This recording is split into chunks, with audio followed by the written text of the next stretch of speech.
She blocked my garage with HOA violations, so I dug a tunnel under her house, no joke. By the time she noticed, it was too late. Drop a comment below and tell us where you're watching from. This one's about to get crazy. It all kicked off one morning when James Carter had no clue his driveway was about to turn into a battlefield. He was halfway through reversing his pickup truck out of the garage when he spotted something odd.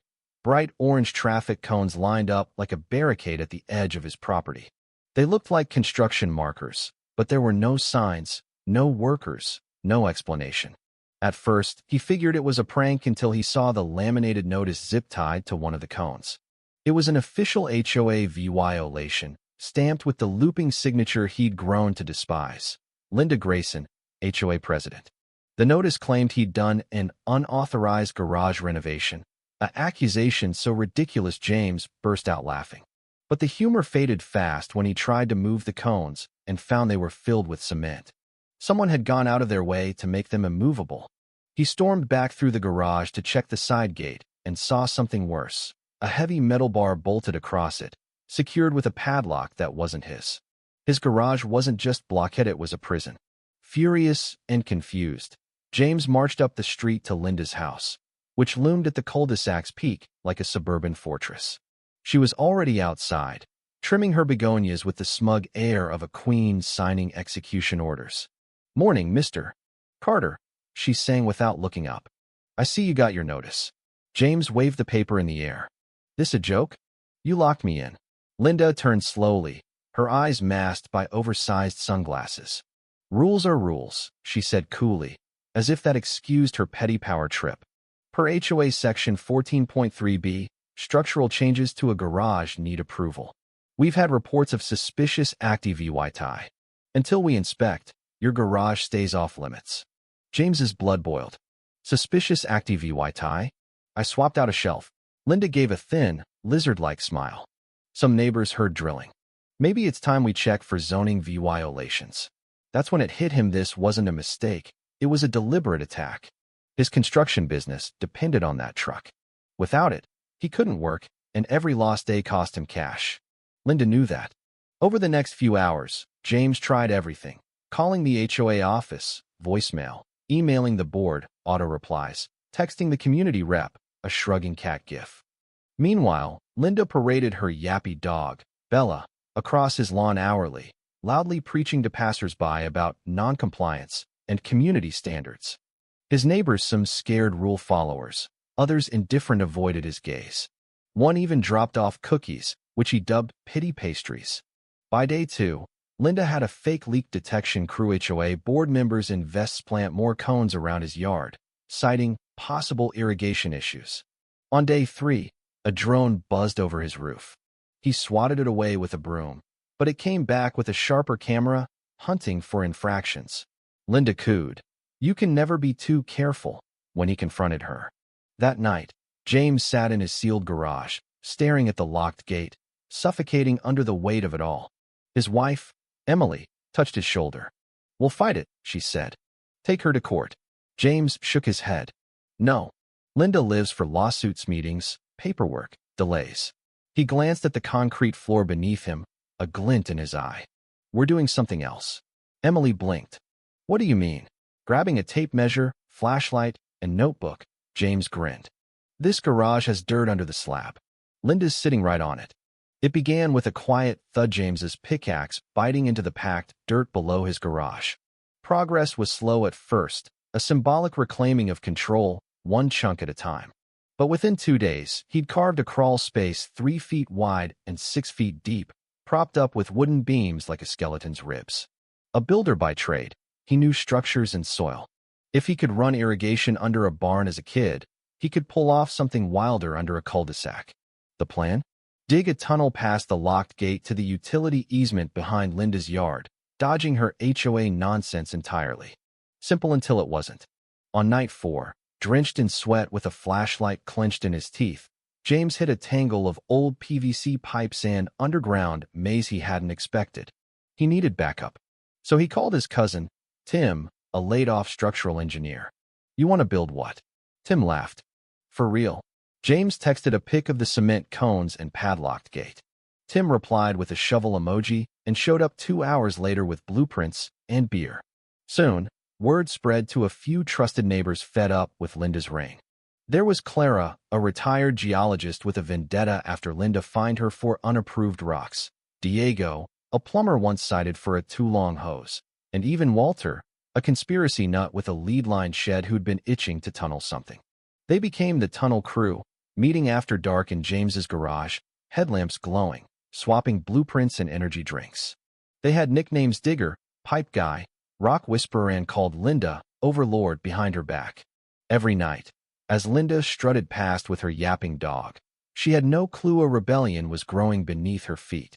The crew stayed quiet, patting the garage walls with foam, timing digs around Linda's wine and TV binges, muffling VY Bratillions with sandbags. By week 2, they were halfway 22 feet from Linda's rose trellis. But Linda sensed her grip slipping and upped the ante. First came drones with night VY Shaun.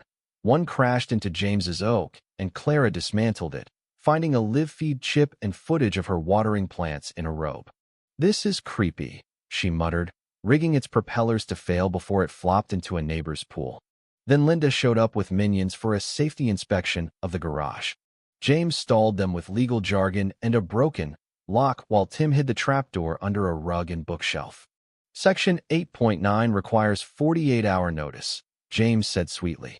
Linda hissed, "You're hiding something." He thought, "Damn right," but just smiled. That night, the crew hit a twist. The soil under Linda's house wasn't just digablite, was laced with old sewer paths from a failed 70s project. Clara confirmed it with city maps.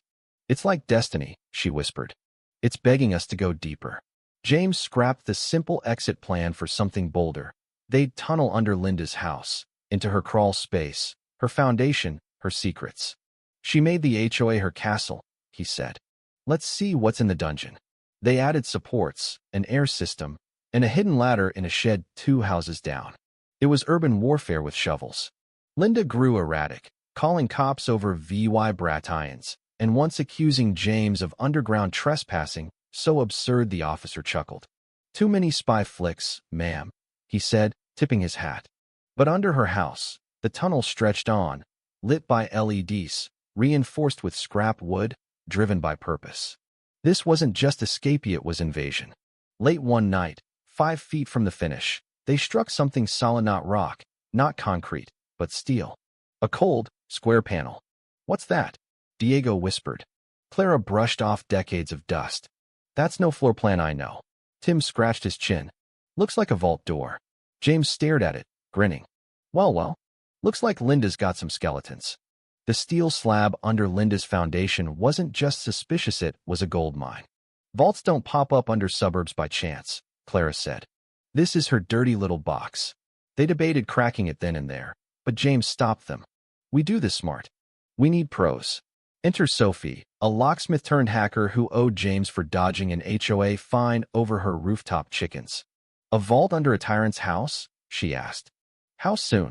Then came Marcus, a robotics whiz and HOA foe whose drone once caught Linda dumping wine bottles in a drain. "I've waited for this," he grinned, hauling out a custom bot.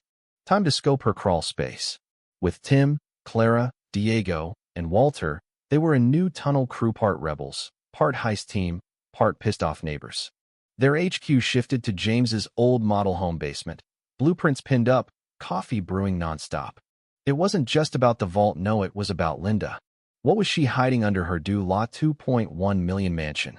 Sophie dug into HOA records while Marcus sent wasp-disguised micro-drones through Linda's vents.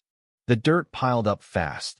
The HOA had raked in Law 400,000 in fines over 3 years, but only Law 65,000 went to the community. The rest? Funneled through fake construction gigs, vendor scams, and security costs. "She's running a racket," Sophie muttered, eyeing invoices for nonsense like glow-in-the-dark mulch. Worse, Tim found Linda's garage broke zoning rules, sticking 1.4 feet into an easement. "She's breaking her own game," he said. The vault's steel shell resisted Sophie's tools until Walter, bless his paranoia, offered a sonic lockpick he'd built from junk. "Might deafen you or open a portal," he said, handing out earplugs. "Either way, Linda's done." It were Kita's sharp snap, a whiff of stale air, and the vault opened. Inside, drawers, boxes, a blinking terminal. No cash, but dossier's photos, receipts, blackmail. She's been spying on everyone, James said. Neighbors, officials, even edits of me mowing shirtless. Sophie whispered. She's rigged elections and zoning votes. Diego found plans to claim his yard for a community park. They cataloged it all, backing it up on a flash drive hidden in a hollow gnome. One more piece was needed. Marcus's drone caught Linda forging a fine against Mrs. Patel, an 87-year-old widow, then laughing as she siphoned due law $500 from the HOA to her Amazon card for wine and robes. It's time, James growled. Let's hit her where it hurts. They waited for the HOA Gala Linda's annual spotlight. She'd never see it coming.